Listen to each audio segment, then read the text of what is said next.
सरकारी नौकरी versus businessman पति का प्यार। शारदा हाथ में थैला लिए सब्जी की दुकान पर खड़ी गुस्से में सब्जी वाले से मोल भाव कर रही होती है। अरे बहन जी, ये आप क्या बात कर रही हैं? आलू 30 रुपए किलो है और आप सीधे कह रही हैं 15 रुपए दूंगी। पूरे 50% डिस्काउंट मांग रही हैं आप। इतना घाटा सहकर तो मैं बर्बाद हो जाऊंगा मैडम, ऐसा थोड़ी होता है।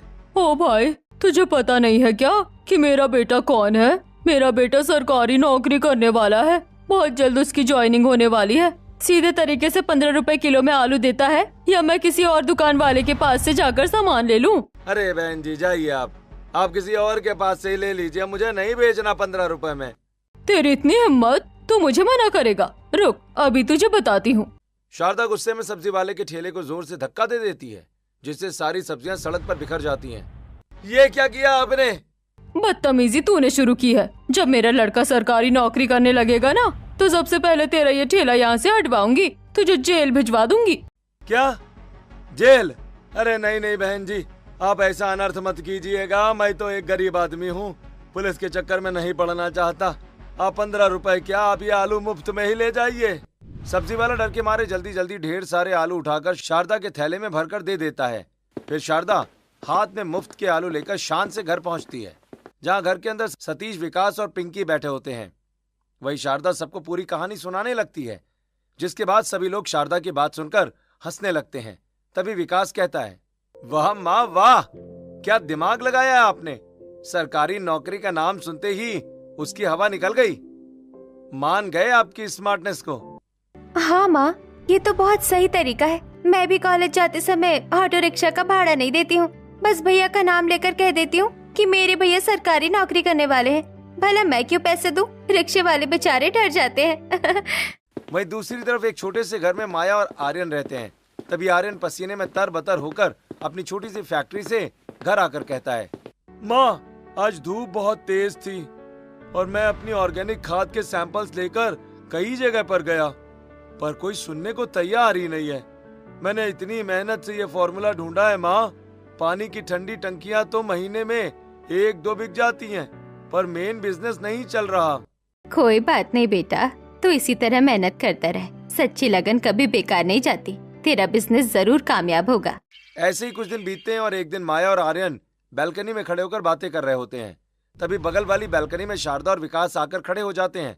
फिर शारदा आर्यन से कहती है, अरे क्या तू इस छोटे मोटे बिजनेस के पीछे पड़ा है? सरकारी नौकरी के लिए कोशिश कर। आजकल के जमाने में तो सरकारी नौकरी ही सुरक्षित है। इस बिजनेस में कुछ नहीं रखा है, बस धूप में भटकना पड़ता है और कोई फायदा नहीं होता। मेरे बेटे को देख, उसकी तो सरकारी नौकरी बस लगने ही वाली है। नहीं आंटी, ऐसी कोई बात नहीं है। मैं मेहनत कर रहा हूँ, भगवान ने चाहा तो बिजनेस में धीरे धीरे कामयाबी जरूर मिलेगी। कोई कामयाबी वामयाबी नहीं मिलने वाली माया। इस बिजनेस में कुछ नहीं रखा है, बस वक्त की बर्बादी है। मेरे बेटे की तरह किसी सरकारी नौकरी की तैयारी की होती तो अब तक आराम की जिंदगी जी रहे होते, धूप में नहीं भटकते। आंटी सरकारी नौकरी अच्छी है, पर मुझे अपना बिजनेस खड़ा करना है, मुझे बिजनेसमैन बनना है। तुम जैसे लड़के बिजनेसमैन बनने की फिराक में ताम्र बेरोजगार ही रह जाते हो। तू भी बेरोजगार ही रहेगा, देख लेना। तुझे तो कोई अपनी बेटी भी नहीं देगी, और मेरे बेटे के लिए तो देखो, अभी से सुंदर सुंदर लड़कियों के रिश्ते आने लगे हैं। मैं तो कल ही विकास के लिए एक बहुत अमीर और पढ़ी लिखी लड़की देखने जा रही हूँ। ऐसे ही रात बीती और अगले दिन शारदा और विकास मनोहर के घर पहुँचते हैं उनकी बेटी को देखने। मनोहर की बेटी राधिका सुंदर होने के साथ साथ पढ़ी लिखी होती है। उसने CMA की पढ़ाई की होती है। वहीं राधिका अपने पापा से कहती है, पापा आप तो जानते हैं ना कि मैं आगे और प्रैक्टिस करना चाहती हूँ, फिर भी आपने मेरे लिए इतनी जल्दी रिश्ता ढूंढ लिया। बेटा बात को समझ, ये लड़का सरकारी नौकरी करता है, बहुत बड़ा पद है इसका। तुझे जिंदगी भर कोई दुख नहीं होगा। तुझे क्यों इतनी मेहनत करनी है? सरकारी नौकरी वाला पति मिलेगा तो राज करेगी तू। चुपचाप नीचे चल, आज तेरी शादी के बाद पक्की हो जाए तो मैं और तेरी माँ गंगा नहा लें। राधिका अपने पापा की बात मानकर चाय की ट्रे लेकर नीचे आती है, जहाँ विकास के देखते ही राधिका शर्म से नजरें झुका लेती है। तभी शारदा कहती है, लड़की तो बहुत सुंदर है मनोहर जी, पर हमारे बेटे की शान भी तो देखिए। रेलवे का बड़ा अफसर है ये, शादी में कोई कमी नहीं रहनी चाहिए। हमारे पास तो और भी बहुत बड़े बड़े घरों से रिश्ते आ रहे हैं, पर आपकी बेटी पसंद आ गई। जी जी आप बताइए ना। हम अपनी तरफ से कोई कमी नहीं छोड़ेंगे। देखिए, मेरे बेटे के लिए एक चमचमाती बुलेट मोटरसाइकिल चाहिए, 5 लाख रुपए कैश और ढेर सारा सोना जेवर चाहिए। क्या इतनी सारी चीजें? ये रकम तो मेरे बजट से बहुत बाहर है शारदा जी। इतना सब एक साथ कैसे होगा? तो फिर हम ये रिश्ता यही खत्म समझते हैं। मेरे बेटे के लिए और भी बहुत सी लड़कियां लाइन में खड़ी है। नहीं नहीं, आप रुकिए, हम राजी हैं। मैं बैंक से लोन ले लूंगा, पर अपनी बेटी की शादी सरकारी अफसर से ही करूंगा। ये सुनकर शारदा खुश हो जाती है और रिश्ता पक्का करके चली आती है। जिसके बाद मनोहर की पत्नी ममता उससे कहती है, ये क्या जी, आप इतने सारे पैसों का इंतजाम कैसे करोगे? अरे मैं बैंक से 10 लाख का लोन ले लूंगा ममता, 5 लाख नकद दे दूंगा, बुलेट भी आ जाएगी और गहने भी। बेटी की खुशियों के लिए इतना तो करना ही पड़ेगा। नहीं पापा, आपको इस रिश्ते के लिए हाँ नहीं करना चाहिए। वो लोग मुझे लालची लगते हैं। अगर वो लोग लालची नहीं होते तो इतना सारा दहेज नहीं मांगते। मैं तो कहती हूँ आप इस रिश्ते के लिए साफ साफ मना कर दो। वैसे भी मैं पढ़ी लिखी हूँ, ढेर सारे रिश्ते मिल जाएंगे। अरे बेटा, तू कैसी बात कर रही है? आजकल अच्छे रिश्ते मिलना बड़ा मुश्किल है बेटा। और तू क्यों चिंता करती है? पैसों का इंतजाम तो मैं खुद कर लूंगा। ऐसे ही समय बीतता है और कुछ दिन बाद धूमधाम से शादी होती है। वहीं विकास को बुलेट और कैश मिल जाता है और राधिका दुल्हन बनकर माया के घर आ जाती है। तभी शारदा गृह प्रवेश के समय माया को ताने मारते हुए कहती है, देखा माया, अभी तो मेरे बेटे की पूरी तरह ड्यूटी शुरू भी नहीं हुई और कितनी सुंदर और पढ़ी लिखी बहू आ गई। और शादी में भी हमारा फूटी कौड़ी खर्च नहीं हुआ, सब लड़की वाले ने दिया। ये होती है सरकारी नौकरी की असली पावर। और तू अपने बेटे को देख। कोई बात नहीं शारदा बहन, हर किसी की किस्मत अलग होती है। मेरा बेटा अपनी मेहनत से ही आगे बढ़ेगा। अगले दिन विकास अपने ऑफिस जाने के लिए तैयार होकर डाइनिंग टेबल पर आकर बैठ जाता है। वहीं राधिका ने पहली रसोई में बहुत अच्छा खाना बनाया होता है। वो खाना परोसते हुए कहती है, आप लोग नाश्ता कर लीजिए और मैंने आपके लिए टिफिन भी पैक कर दिया है। विकास नाश्ता करके ऑफिस पहुंचता है, जहां वो एक राशन विभाग के कैबिन में बैठा होता है। तभी एक गरीब औरत उसके पास आती है। साहब, मेरा राशन कार्ड नहीं बन रहा है, बहुत दिनों से चक्कर काट रही हूँ, कृपया मेरा काम करवा दीजिए। साहब? हाँ, मैं तो साहब हूँ, सरकारी नौकरी है मेरे पास। अब दुनिया मेरे कदमों में झुकेगी। अभी टाइम नहीं है, बाहर बैठो, जब बुलाऊंगा तब आना। यहाँ भीड़ मत लगाओ। नहीं नहीं साहब, ऐसा मत कीजिए। अगर मेरा राशन कार्ड नहीं बना तो मैं बहुत परेशान हो जाऊंगी। भगवान के लिए मुझ पर दया कीजिए। मैं अभी बहुत बिजी हूँ, तुम यहाँ से जाओ।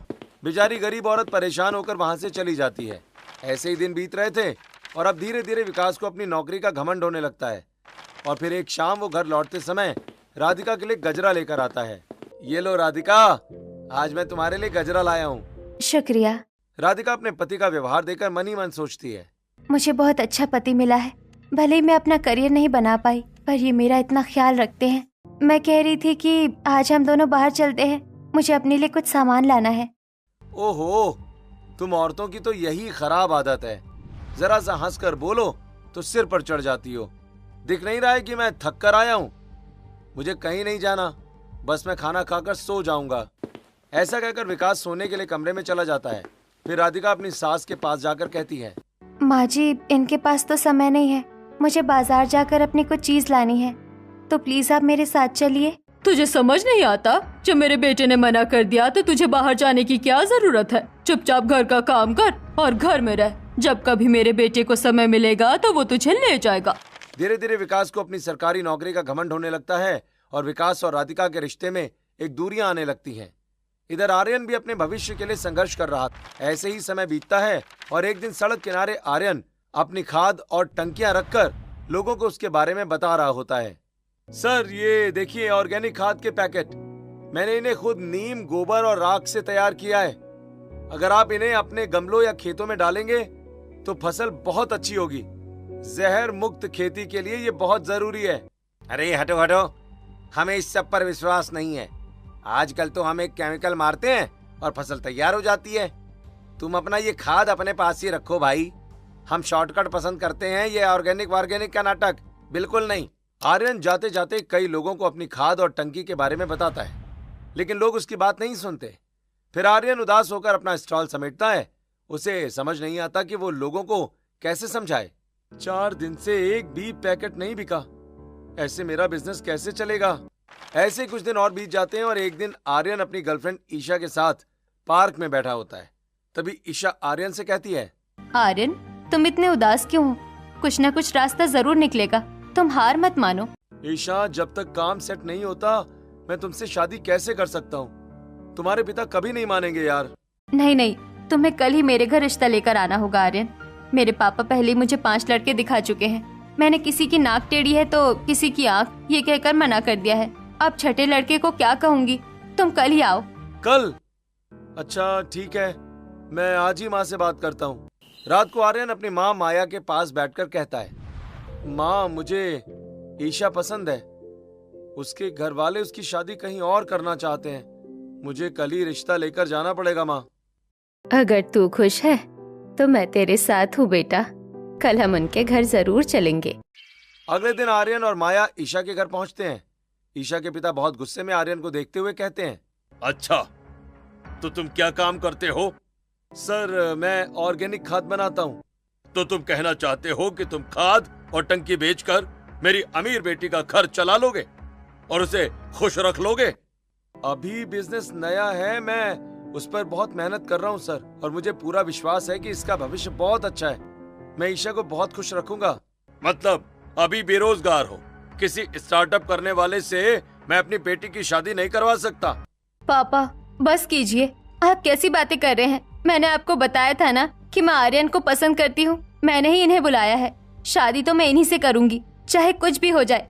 अच्छा तो ठीक है, कर ले शादी, पर मुझसे कुछ उम्मीद मत रखना। मैं एक फूटी कौड़ी नहीं दूंगा तुम्हारी शादी में। पिताजी, मुझे अपनी शादी पर आपकी दौलत नहीं, आपका आशीर्वाद चाहिए। मैं आर्यन के साथ बिना दौलत के भी खुश रह लूंगी, और मुझे आर्यन पर भरोसा है कि आज नहीं तो कल वो कामयाब जरूर होगा। और फिर कुछ दिनों के बाद ईशा और आर्यन की सादगी से शादी हो जाती है।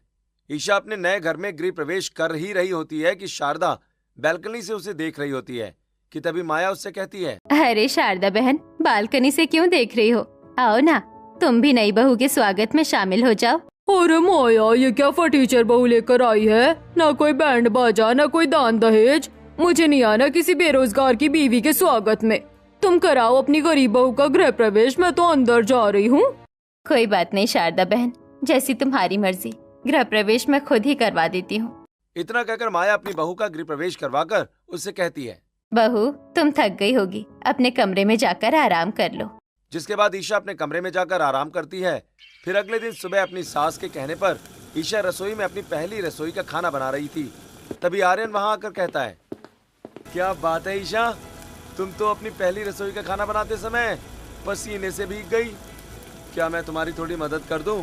तुम्हें तो पता है आर्यन, गर्मी का मौसम है और मुझे गर्मी बिल्कुल भी बर्दाश्त नहीं है, और गर्मी तो लगेगी ही ना। लेकिन कोई बात नहीं, मैं अपनी पहली रसोई का खाना बना लूंगी। देखो ईशा, हमारे पास ज्यादा सुख सुविधाएं तो नहीं है। इस छोटी सी रसोई में बहुत गर्मी है तो तुम्हें मुश्किल तो होगी ही, लेकिन मैं हूं ना तुम्हारी मुश्किल को आसान करने के लिए। लाओ, मैं सब्जियां काट देता हूँ। ऐसा कहकर आर्यन सब्जियां काटने लगता है और साथ ही वो ईशा से प्यार भरी बातें भी करता है। आप बहुत अच्छे हैं, मुझे महलों की जरूरत नहीं है, बस आपका साथ ही काफी है। ऐसे ही दोनों खाना बनाकर डाइनिंग टेबल पर परोस देते हैं और सभी मिलकर खाना खाते हैं। खाना खाकर माया कहती है, ईशा बहू, तुमने खाना सचमुच बहुत अच्छा बनाया है। इतना कहकर माया एक चांदी की अंगूठी ईशा को दे देती है, नेक के रूप में। ईशा उसे पाकर बहुत खुश होती है। ऐसे ही फिर शाम को शारदा माया के घर आकर हॉल में बैठकर बातें करती है कि तभी ईशा शारदा के लिए चाय लेकर आती है। शारदा ईशा के हाथ में चांदी की अंगूठी देकर कहती है, अच्छा, तो नई बहू को चांदी की अंगूठी मिली है नेक में? भाई तुम्हारा बेटा कोई अच्छा काम करता तो तुम अच्छा नेक दे पाती ना। नहीं आंटी, ऐसी कोई बात नहीं है। सोने और चांदी से रिश्तों का मोल नहीं तोला जाता। मुझे मेरी सास और मेरे पति इतना प्यार करते हैं, मेरे लिए यही बहुत है। ऐसा कहकर ईशा अपने कमरे की तरफ चली जाती है। थोड़ी देर के बाद शारदा भी वापस अपने घर चली आती है। वहीं राधिका शारदा को देखकर कहती है, माँ जी, आ गई आप पड़ोस की बहू से मिलकर? कैसी है वो? सुना है बहुत अमीर घर से है। हाँ हाँ, आ गई मिलकर, लेकिन तू फालतू बातों पर ज्यादा ध्यान मत दिया कर। चल जा और जाकर खाना बना, मुझे भूख लग रही है। तभी विकास घर आता है और राधिका से कहता है, राधिका तुम्हें कितनी बार समझाना पड़ेगा कि जैसे ही मैं घर आता हूँ दौड़कर मुझे पानी और चाय दे दिया करो। जी मैं भी लाती हूँ। राधिका किचन में जाती है और जल्दी से चाय बनाती है, फिर पानी और चाय लाकर अपने पति को दे देती है। तो विकास चाय का कप टेबल पर पटकते हुए गुस्से से कहता है, ये क्या है? इतनी खराब चाय बनाई है तुमने, दूध कम क्यों डाला इसमें? तुम्हें नहीं पता कि मैं सरकारी अफसर हूँ? किसी भी चीज में कमी मुझे बर्दाश्त नहीं है। मैं तो रोज ही आपके लिए ऐसी चाय बनाती हूँ, लेकिन अगर आपको पसंद नहीं आई तो आप मुझे प्यार से भी तो बोल सकते हैं। आप सरकारी अफसर हैं, इसका ये मतलब नहीं है कि अपनी पत्नी को नौकरानी समझेंगे। मुझसे ज्यादा मुंह चलाने की जरूरत नहीं है, वरना फिर मेरा हाथ उठने में समय नहीं लगेगा। भाभी आप ऐसी गलतियाँ क्यों करती हैं कि भैया को गुस्सा आए? आखिर भैया सरकारी अफसर हैं, उन्हें पूरी इज्जत मिलनी चाहिए। एक तरफ जहाँ पिंकी और शारदा को विकास की सरकारी नौकरी का घमंड था, तो वहीं दूसरी तरफ आर्यन अपने बिजनेस को सफल बनाने के लिए लगातार कोशिशें कर रहा था। ऐसे ही समय बीत रहा होता है और एक शाम आर्यन परेशान होकर घर आता है। तभी ईशा कहती है, आप इतने परेशान क्यों दिखाई दे रहे हैं? मैं जानती हूँ कि आपका बिजनेस अच्छा नहीं चल रहा, लेकिन चिंता मत कीजिए, भगवान ने चाहा तो सब ठीक हो जाएगा। हाँ ईशा, तुम्हारी यही बातें तो मुझे हिम्मत देती हैं। वैसे अपने चक्कर में मैं तुम्हें भूल ही गया। ऐसा करो कि तैयार हो जाओ, कब से मैं तुम्हें बाहर लेकर नहीं गया हूँ। सोच रहा हूँ कि आज तुम्हें शॉपिंग करवा दूँ। अरे नहीं, फालतू पैसे खर्च करने की क्या जरूरत है? अभी वैसे भी हमारे पास ज्यादा पैसे नहीं है, तो आप रहने दीजिए। जब आपका बिजनेस अच्छा चलेगा हम तब चलेंगे। अरे नहीं ईशा, ये सारे संघर्ष तो जीवन में लगे रहेंगे, लेकिन वक्त लौट कर नहीं आता और मेरा भी तो फर्ज बनता है ना तुम्हारा ख्याल रखने का। वो लोग ये बातें कर ही रहे थे कि तभी माया वहाँ आ जाती है और सारी बातें सुनकर कहती है, बहू आर्यन सही कह रहा है, तू तैयार हो जा, तुम दोनों को साथ घूमकर अच्छा लगेगा। सास की बात सुनकर ईशा खुश हो जाती है। फिर वो एक सुंदर सी साड़ी पहनकर तैयार होती है और आर्यन के साथ घूमने के लिए बाहर निकलती है। तो वहीं दूसरी तरफ बैल्कनी में पौधों में पानी डाल रही राधिका उन दोनों को बाहर जाता देखकर मन ही मन सोचती है, ये लोग गरीब होकर भी कितने खुश हैं, एक दूसरे को कितना समय देते हैं, और मैं सरकारी नौकरी वाले की पत्नी होकर भी गरीबों की तरह जिंदगी गुजार रही हूँ। ईशा और आर्यन दोनों सबसे पहले आइसक्रीम पार्लर पहुंचते हैं, एक दूसरे को आइसक्रीम खिलाते हैं, जिसके बाद आर्यन ईशा को कुछ चूड़ियां और नई सैंडल भी दिलाता है। फिर दोनों मिलकर गार्डन जाते हैं और वहां बैठकर ढेर सारी बातें करते हैं। शाम होते हुए वो लोग घर आ जाते हैं। ऐसे ही समय धीरे धीरे आगे बढ़ता है और एक रात विकास ऑफिस से बहुत देर से घर लौटता है। घड़ी में रात के 1 बज रहे होते हैं। राधिका ड्राइंग रूम में सोफे पर बैठी उसका इंतजार कर रही होती है कि तभी विकास को देखते ही कहती है, जी आपने इतनी देर क्यों कर दी? मैं कब से आपका इंतजार कर रही थी, फोन भी नहीं उठाया आपने। तुझसे मतलब मैं 6 बजे आऊं या रात के 1 बजे? तू होती कौन है मुझसे पूछने वाली? मैं आपकी बीवी हूँ। आप इतनी रात को कहाँ थे, किसके साथ थे? तुझे जवाब जानना है? चल मैं तुझे बताता हूँ कि मैं कहाँ था। ज्यादा जबान चलाने लगी है तू। इतना कहकर विकास राधिका का हाथ मरोड़कर उसे एक जोरदार थप्पड़ मार देता है। राधिका जमीन पर गिरकर रोने लगती है।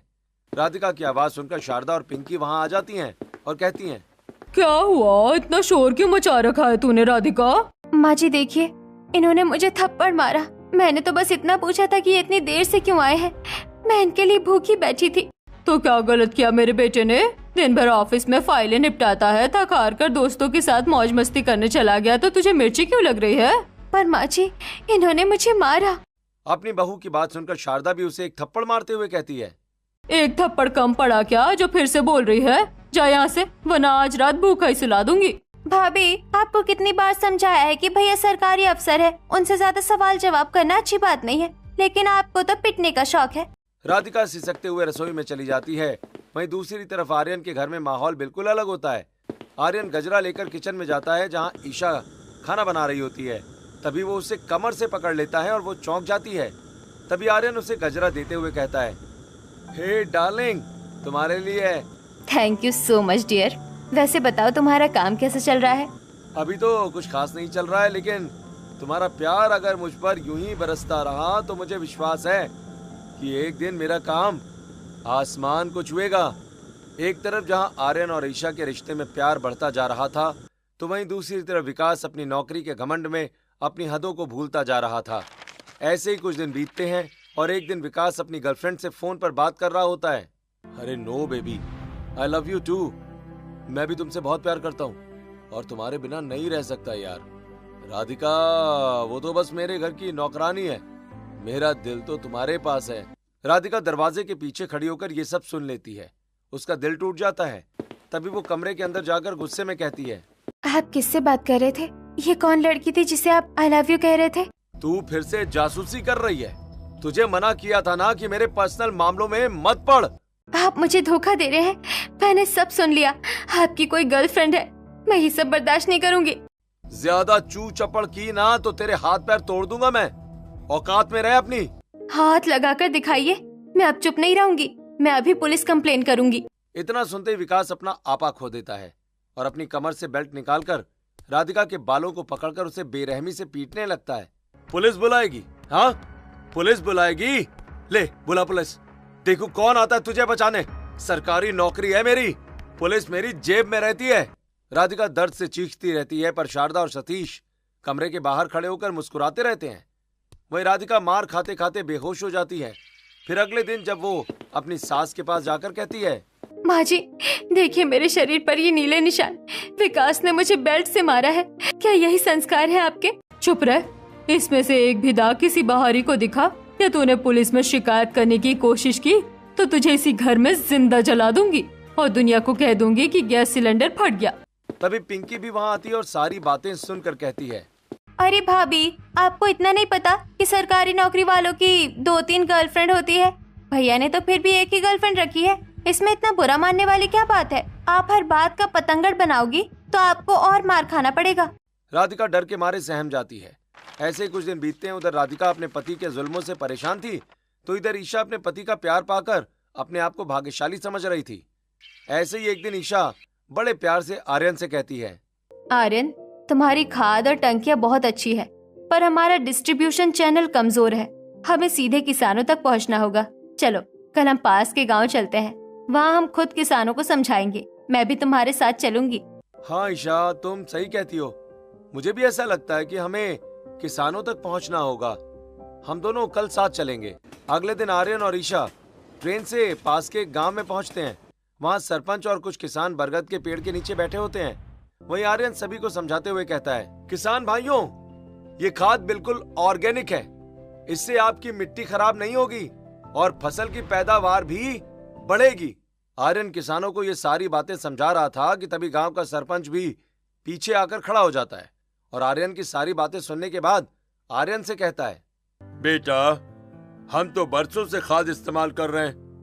तुम्हारी इस नई चीज पर हम भरोसा कैसे करें? हाँ सरपंच जी, आप सही कहते हैं। भरोसा करना इतना आसान नहीं है।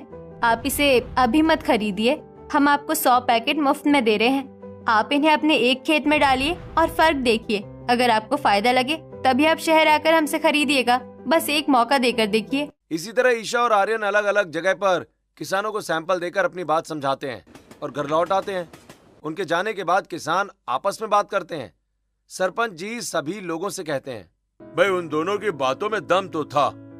हम ऐसा करते हैं कि पहले इन सैंपल्स का इस्तेमाल करते हैं। अगर हमें इनका अच्छा रिजल्ट मिला तो हम उनके दिए हुए पते पर जाकर उनसे खाद और टंकियां खरीद कर ले आएंगे।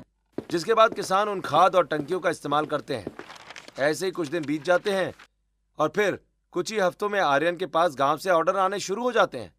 आर्यन और ईशा की मेहनत रंग लाती है। ऐसे ही एक दिन शाम को आर्यन अपने खाद और टंकियां बेचकर घर आता है और खुश होते हुए कहता है, अरे माँ ईशा, देखो आज कितनी बड़ी कमाई हुई है। गांव वालों ने 500 पैकेट का ऑर्डर दिया है। जीते रहो मेरे लाल। मैंने कहा था ना कि मेहनत कभी बेकार नहीं जाती। अरे माँ, आप दोनों जल्दी से तैयार हो जाओ। आज मैं आप लोगों को मन भर के शॉपिंग करवाऊंगा। हम अभी मॉल चलेंगे। ऐसा कहकर आर्यन अपनी पत्नी और माँ को मॉल ले जाता है। आर्यन अपनी पहली बड़ी कमाई से अपनी माँ और ईशा के लिए नई साड़ियाँ, मिठाई और चप्पल सब कुछ खरीदता है। सब बहुत खुश हैं। एक तरफ जहाँ खुशियाँ आर्यन के घर पर लगातार दस्तक दे रही थी, तो वहीं दूसरी तरफ विकास के घर में अंधेरा बढ़ता जा रहा था। ऐसे ही कुछ दिन और बीत जाते हैं और एक दिन आर्यन और ईशा अपने घर की पुताई खुद मिलकर कर रहे होते हैं। वहीं शारदा बैल्कनी से ये सब देखकर जोर जोर से हंसने लगती है।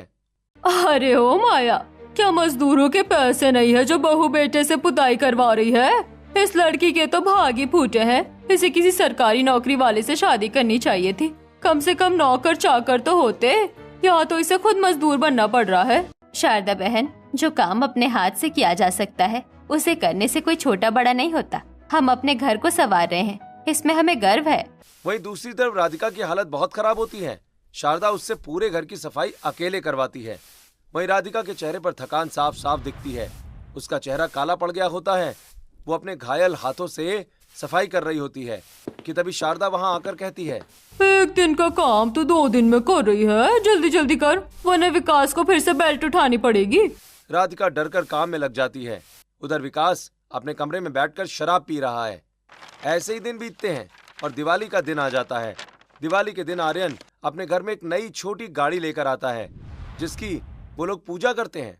राधिका खिड़की से उन्हें खुश देखकर रोने लगती है। तभी विकास पीछे से आकर राधिका से कहता है, तुझे बड़ी जलन हो रही है उन्हें देखकर? हाँ, अभी तेरी खबर लेता हूँ। विकास के हाथ में गरम चाय का कप होता है। वो अचानक राधिका के चेहरे पर गरम चाय फेंक देता है। मेरी आंखें जल गई, बचाओ। राधिका चीखते हुए किचन की तरफ दौड़ती है जहाँ शारदा खड़ी होती है। माँ जी, मेरा चेहरा जल रहा है। विकास ने मुझ पर गरम चाय फेंक दी। पानी डालिए मेरी आंखों पर। अच्छा, तुझे बहुत जलन हो रही है ना? रुक, मैं तेरा चेहरा अभी ठंडा करती हूँ। शारदा राधिका को पकड़कर किचन में रखी एक नींबू की कटोरी उठा लेती है। फिर जबरदस्ती राधिका की जलती आंखों में नींबू निचोड़ देती है। नहीं माँ जी, ये क्या कर रही है? मर जाऊंगी मैं। बचाओ, कोई मुझे बचाओ। बचाओ, कोई बचाओ मुझे। राधिका की रूह कपा देने वाली चीखें पड़ोस तक सुनाई देती हैं। आर्यन और ईशा अपने घर की बैल्कनी में खड़े होकर सहम जाते हैं। आर्यन, ये चीखें राधिका की है। जरूर वो लोग उस पर फिर से अत्याचार कर रहे हैं। हाँ ईशा, अब बहुत हो गया। सरकारी नौकरी के नाम पर ये लोग राक्षस बन गए हैं। ऐसे ही समय बीत रहा था। समय का पहिया घूमा और आर्यन का बिजनेस अब आसमान छूने लगा। उसने ऑर्गेनिक खाद के साथ साथ एक नई कंपनी भी शुरू कर दी है। आज आर्यन अपने नए आलीशान घर का उद्घाटन कर रहा होता है। वहीं ईशा शाम के वक्त पड़ोसियों को मिठाई देने के लिए शारदा के घर जाती है, जहां दरवाजे पर राधिका आती है जिसने अपना चेहरा पल्लू से आधा ढक रखा था। राधिका, ये लो मिठाई। आज हमारे नए घर का उद्घाटन है। तुम लोग आए नहीं तो सोचा मैं खुद दे आऊं। मिठाई का डिब्बा लेते वक्त राधिका का हाथ पल्लू से बाहर आता है। ईशा की नजर उसकी उंगलियों पर पड़ती है जहां जूतों के छपने के गहरे निशान थे। राधिका, ये तुम्हारी उंगलियों पर क्या हुआ? ये निशान तो किसी जूते के लग रहे हैं। क्या फिर? नहीं ईशा, कुछ नहीं, ये बस दरवाजे में हाथ आ गया था। ऐसा कहकर राधिका जल्दी से दरवाजा बंद कर देती है। ईशा को दाल में कुछ काला लगता है। वो घर जाकर अपनी बैल्कनी से दूरबीन लगाकर रात के समय विकास के कमरे की खिड़की में देखती है। खिड़की के अंदर का नजारा खौफनाक होता है। विकास अपनी एक गर्लफ्रेंड के साथ कमरे में तेज आवाज में गाने बजाकर डांस कर रहा होता है। वहीं राधिका रोते हुए कमरे में आती है। विकास, बस कीजिए। मेरे होते हुए आप इस लड़की को घर लेकर आए हैं, ये बहुत गलत है। तू फिर आ गई कमरे में? हाँ, तेरी इतनी हिम्मत कि तू हमारे मनोरंजन में खलल डालेगी। डार्लिंग, इसे डांस करने को कहो ना, हमारा मनोरंजन होगा। राधिका के हाथों और पैरों में चोट होते हुए भी वो डर और बेइज्जती के मारे कांपते हुए थिरकने लगती है। ईशा ये सब देखकर गुस्से से कांप उठती है। इतना जलील आदमी, इसे तो मैं जेल भिजवा कर ही दम लूंगी। अगले दिन ईशा चुपके से राधिका के पास पहुंचती है। जब घर में कोई नहीं होता, वो अपना फोन छिपाकर वीडियो रिकॉर्डिंग ऑन कर देती है। वहीं राधिका रो रो कर अपनी आप बीती सुनाती है। मुझे मायके जाने दो, मैं अब यहाँ नहीं रह सकती। ये लोग मुझे मार डालेंगे। तभी सतीश अचानक कमरे में आकर कहता है, कहीं नहीं जाएगी तू। अगर तू मायके गई तो तेरे माँ बाप पुलिस केस कर देंगे। तुझे यहीं मरना होगा। सतीश गुस्से में राधिका को जोर से धक्का दे देता है जिससे उसका चेहरा दीवार से टकरा जाता है और उसके नाक से खून बहने लगता है। तभी बाहर पुलिस और नारी सशक्तिकरण की महिलाओं की फौज पहुंच जाती है। इंस्पेक्टर साहब, देखिए ये सबूत। ये लोग इस मासूम पर कितना अत्याचार कर रहे हैं। आज इनकी सरकारी नौकरी की अकड़ निकाल दीजिए। चलो बहनों, उठाओ अपनी चप्पलें। इन दरिंदों को आज सबक सिखाना ही होगा। पुलिस और महिला कार्यकर्ता घर के अंदर घुसकर विकास और उसके परिवार वालों को चारों तरफ से घेर लेती हैं, जिसके बाद उन पर चप्पलों की बरसात शुरू हो जाती है। अरे आप मुझे हाथ कैसे लगा सकती हैं? अरे मेरी सरकारी नौकरी है, पुलिस मेरी गुलाम है। अच्छा, सरकारी नौकरी है तो क्या कानून से ऊपर हो गया तू? हाँ, कानून किसी का गुलाम नहीं होता। तूने वर्दी का और सरकारी पद का अपमान किया है। विकास, शारदा, सतीश और पिंकी को घसीटते हुए घर के बाहर लाया जाता है। पूरा मोहल्ला इकट्ठा हो जाता है। तभी आर्यन अपनी मर्सिडीज गाड़ी से सूट बूट में उतरता है। विकास, आज तुम्हारी सरकारी नौकरी की पावर कहां गई? तुमने अपनी बीवी को पैर की जूती समझा था ना? आज देखो तुम खुद कीचड़ में पड़े हो। इस सास का चेहरा काला करो, इसके बाल आधे काट दो। इसने अपनी बहू की आंखों में नींबू निचोड़ा था ना, इसे भी वही दर्द मिलना चाहिए। जिसके बाद शारदा और सतीश का मुंह काला किया जाता है। उन्हें चप्पलों की माला पहनाई जाती है। लोग उन पर टमाटर और सड़े हुए आलू फेंकने लगते हैं। पुलिस विकास और उसके परिवार को जीप में डालकर जेल ले जाती है। राधिका फूट फूट कर रोते हुए ईशा के गले लग जाती है। अब मेरा क्या होगा ईशा? मेरे मम्मी पापा को पता चलेगा तो वो टूट जाएंगे। मैं इस हालत में उनके सामने नहीं जा सकती। राधिका बहन, तुम्हें कहीं जाने की जरूरत नहीं है। तुम हमारे साथ चलो। तुम पर जो बीती है उसका इलाज और इंसाफ दोनों हम करेंगे। आर्यन राधिका को अपनी मर्सिडीज में बिठाकर अस्पताल ले जाता है। डॉक्टर उसे चेक करते हैं और कहते हैं, भाई इन्हें बहुत अंदरूनी चोटें आई हैं। कम से कम 1 महीने का पूरा बेड रेस्ट चाहिए इन्हें, और अच्छी डाइट भी। आप फिक्र मत कीजिए डॉक्टर साहब, ये अब हमारे घर रहेंगी और मेरी माँ और ईशा इनका पूरा ख्याल रखेंगी। ऐसे ही 1 महीना बीत जाता है। माया और ईशा की देखभाल से राधिका अब बिल्कुल ठीक हो गई है। उसके चेहरे की चमक वापस आ गई है। आर्यन भाई, ईशा, आप लोगों ने मेरे लिए जो किया उसका कर्ज मैं कभी नहीं उतार सकती, पर अब मैं किसी पर बोझ बनकर नहीं रहना चाहती। राधिका, मैंने और ईशा ने एक फैसला किया है। मेरा कारोबार अब बहुत बढ़ गया है और मुझे एक काबिल कस्टम मैनेजमेंट अकाउंटेंट यानी CMA की जरूरत है। तो क्या तुम मेरी कंपनी में हेड ऑफ फाइनेंस बनोगी? मैं चाहता हूँ कि तुम अपनी पढ़ाई का इस्तेमाल करो और अपने पैरों पर खड़ी हो। सच में? क्या आप मुझे ये मौका देंगे? मैं पूरी ईमानदारी से काम करूंगी। राधिका आर्यन की कंपनी में बड़े पद पर काम करने लगती है। विकास और उसका परिवार अब भी जेल की सलाखों के पीछे अपनी करनी का फल भुगत रहा होता है।